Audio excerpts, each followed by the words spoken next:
Following is paid programming.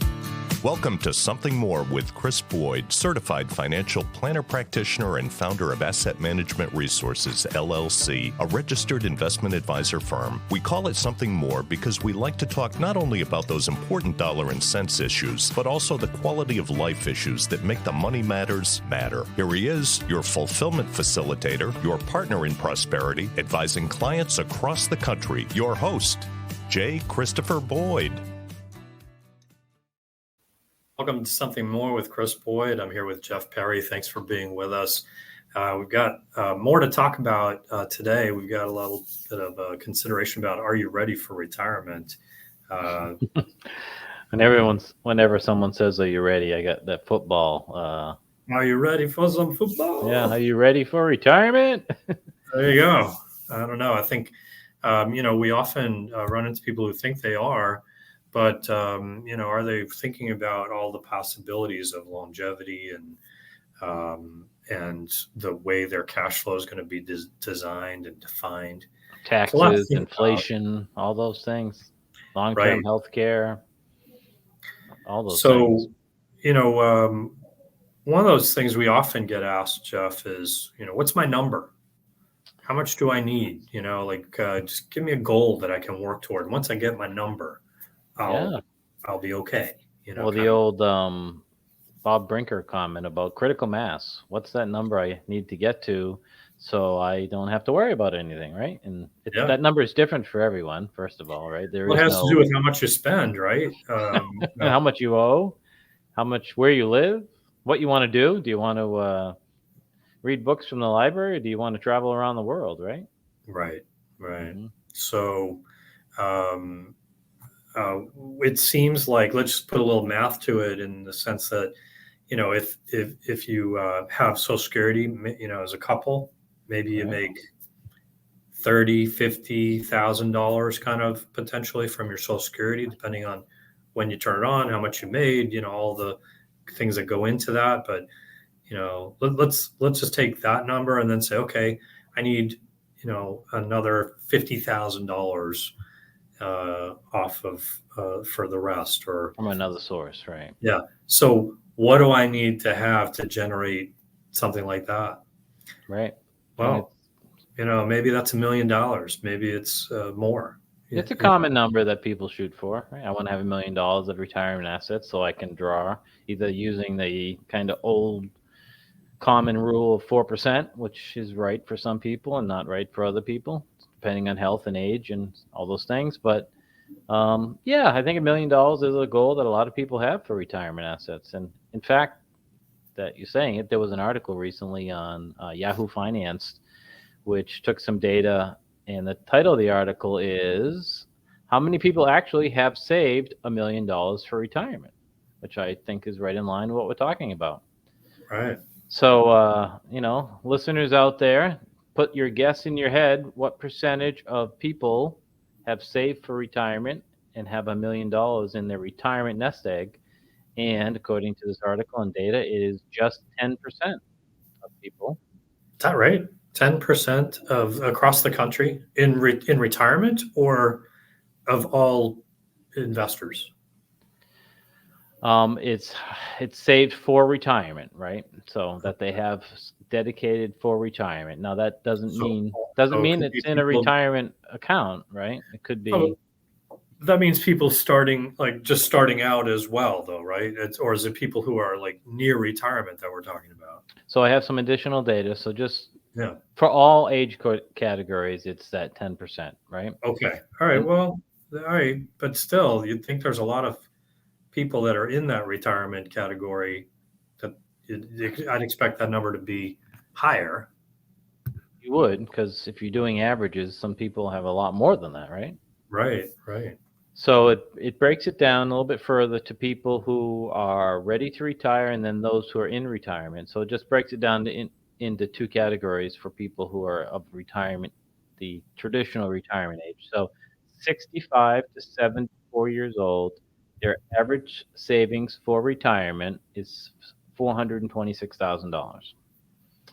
And for people 75 and older, their average current savings for retirement are $357,000. Started to chip away at maybe, huh? Yep. Or maybe Well, it didn't make as had much. less in the beginning, right? Yeah. Inflation, all that kind of stuff. Yeah. So I guess generally speaking, if $1 million is that number that a lot of people are shooting for in retirement, we're not doing so well. Yeah, I think that's been kind of clear messaging that across the country, we're understating the need and not saving enough. I mean, one of the things that's a variable is how long will you live, and if longevity is an increasing reality for people, more and more people living to 100. Right. Not that everyone's going to live to 100, but if you're going to live in retirement for 20, 30, maybe even 40 years, depending on when you retire and so forth. That's a lot of years of, to be prepared for inflationary concerns and, how to draw from your investments in a way that you can afford to spend without dwindling those resources. It's challenging. Yeah. If you think about if you just use 30 years for how many years you could be in retirement, if you think about what things cost 30 years ago, and then reflect on what things may cost in 30 years from today, inflation, and we're all fully aware of inflation the past 2 years because of the last year or so. Yeah. right. But it is a number that it's a common mistake I think people make. They make assumptions when they retire about cash flows. They may say, oh, my cash flows are good on the income that I have when I retire, for example. Mm-hmm. And they're not doing their homework if they're not projecting out their cash flow needs well into their 90s. I think a lot of people have challenges of figuring out how much do I need? Mm-hmm. When I think I want to retire soon. What's going to start? Where's my income going to come from? How am I going to, draw from? Where do I draw from? Do I take from a retirement account? Do I take from my, non-retirement savings? Should I turn on Social Security because I'm 65 or whatever? Right. I could. Should I? That kind of thing. Pension money. Not many people have pensions as much as they used to, but some people do. Do I take a lump sum? Do I take it as a survivor benefit? How much do I do? 100%, 75%? Whatever these choices that can exist, and there's so many variables to be entertaining for people to think about. It can be at times overwhelming. And let's face it, the day you retire doesn't necessarily, it's not equivalent to say, oh, and that's when I'm going to turn on pension, Social Security, or whatever it might be. May not be, right. There can be reasons to say, should I do that now? Should I do it later? And health, of course, and life expectancy is part of that equation. But if you're in good health, you want to be planning for hopefully being around a long time. Yeah, you don't want your plan to be going to live to 85 and spend all my money and then have 10 more years living the last 10 years on earth broke, right? Yeah. So, some of the concerns I have, and I don't know if you heard it in my voice when I said using the old 4% rule, is that people, they read articles, they listen to podcasts, or they talk to their neighbor. And these ratios or these general rules get thrown around, and people make assumptions based on a little knowledge. And they may say 4%, or they may say, oh, well, what if my portfolio should gain 12% a year? That's what it did last year or whatever. And they make these assumptions, and they're not doing it negligently in their minds, but they don't have the whole picture in front of them or the experience to make these projections or the what ifs that happen. What if a long-term care issue happens? What if I have, my budget handles my household expenses, but if you look in your budget, there's no capital expenditures coming in the next 30 years, meaning you're not going to need a new roof or a new furnace or a new car, all these things that people tend to forget or tend to not include. So if you part of the article that I was referring to, one of the segments was, should you get a second opinion? And I think absolutely you should get a second opinion if you're at or near retirement, or maybe in retirement a little bit. You should sit down with somebody that you trust, somebody that has your best interest at heart, and say, here's my projections. What do you think? Does this make sense that my cash flow is going to be able to withstand inflation, able to withstand 30, 35 years of living the lifestyle that I want? Yeah, that's a great point. I mean, let's face it, we all have areas of expertise in our daily lives and things that we do well. And the thing that we worry about is, what am I missing? Right. I might think I've got a good handle on this, and, very well may, right? But there's that, nagging uncertainty of, is there something I'm overlooking? Is there something I should be paying closer attention to? What don't I know that I don't know?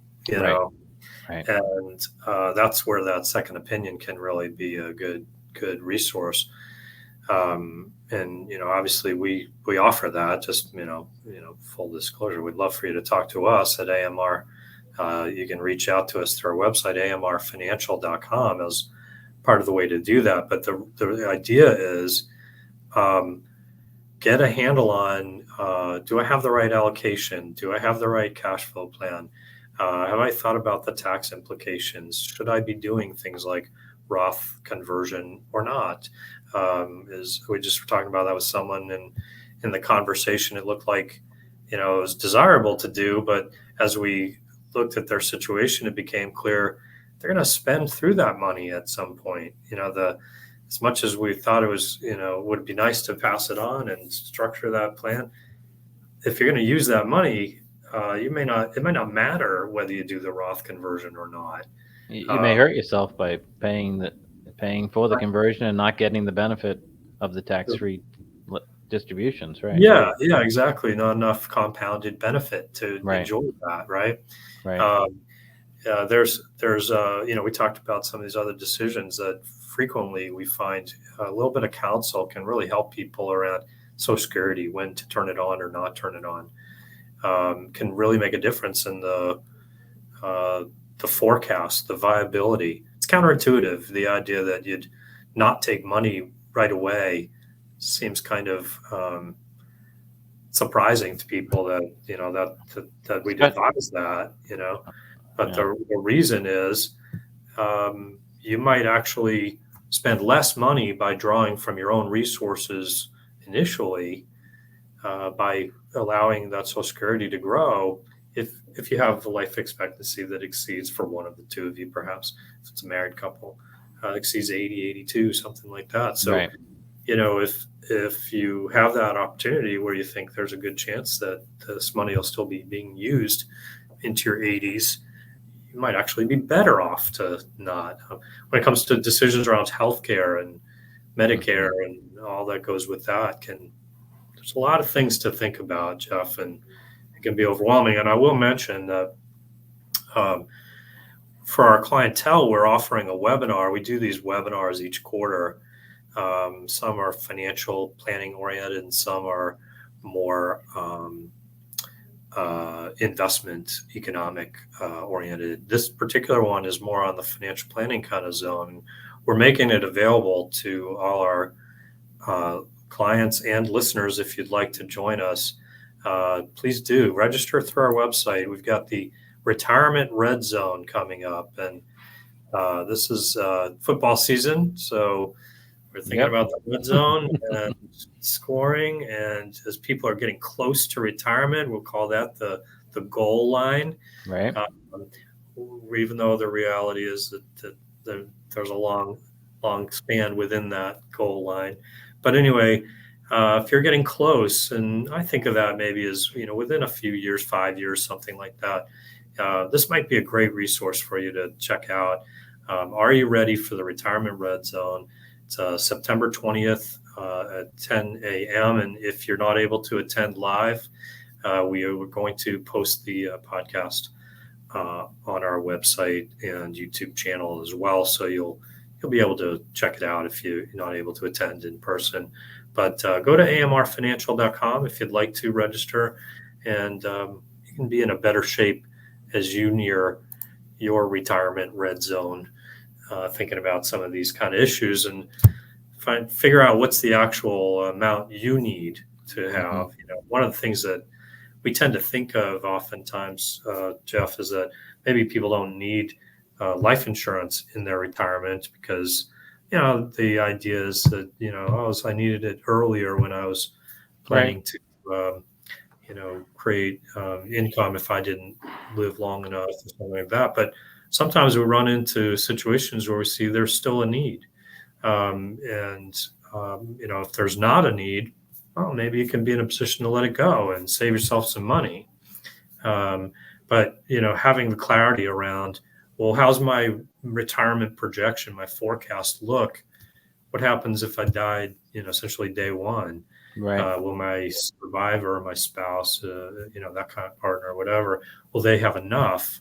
Well, that's one question. What if I live a long time? That's another question. And these may have different kind of considerations. Sometimes it's, how do I deal with the costs of long-term care if we have health incapacity later in life? And that's another, consideration when thinking about these things. That's a really good point, Chris, because sometimes when you're preparing and you're looking at your financial plan, the biggest question is, how long does my money need to last?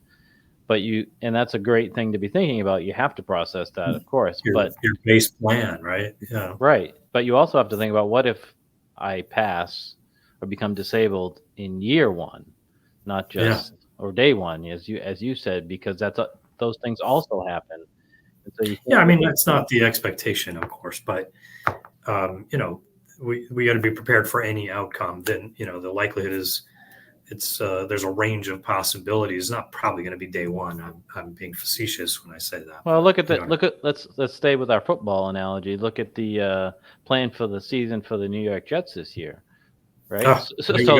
Their plan was hopefully to have a successful season and end up in the playoffs in the Super Bowl with a top name quarterback as their a team built around Aaron Rodgers. And so they had a good plan that maybe had a good ending if you projected it out, but part of their plan became disabled. Can be disrupted in a heartbeat. What was it, 5 plays or something into it? I forget what it was. Fourth play, I think it was, right? Yeah. So just staying on the football analogy, right? But it's a great example of you don't know what to expect, so you have to be prepared for any of the range of possibilities. We want to have a long lifespan and a healthy, fulfilling, active retirement. So we want to plan for that, but we have to prepare for the possibilities of other kinds of issues. That's right. And make sure that we've accounted for those as well. Right. And all these things that we're talking about are, people think about them separately because they come at them separately, like the Social Security question that you highlighted. But they all need to be taken in the context and in consideration of the entire plan. One of the things I think is most meaningful to people that are our clients, for example, is we go through this Monte Carlo simulation exercise with them, not only in the beginning, but periodically to test their plan. And all these issues are built into the plan, and we can model out something. For example, if one of our clients comes and says, I'm thinking of sending my grandson to college, and I want to pay his way because his family doesn't have his way. So it's going to cost me $150,000, just to put a number out there. Yeah, can I do that? Right. Because maybe, how much? Oh, maybe you need to think in terms of half that amount or whatever. Right. What's the right figure? Yeah, a lot to think about. Jeff, thanks for being with me throughout the show today. And always a pleasure. For bringing some of these topics to our listeners. Again, join us for the Retirement Red Zone if we can be of help to you. We'd like to. You can always reach out to us at amrfinancial.com. And until next time, keep striving for something more. Thank you for listening to Something More with Chris Boyd. Call us for help, whether it's financial planning, portfolio management,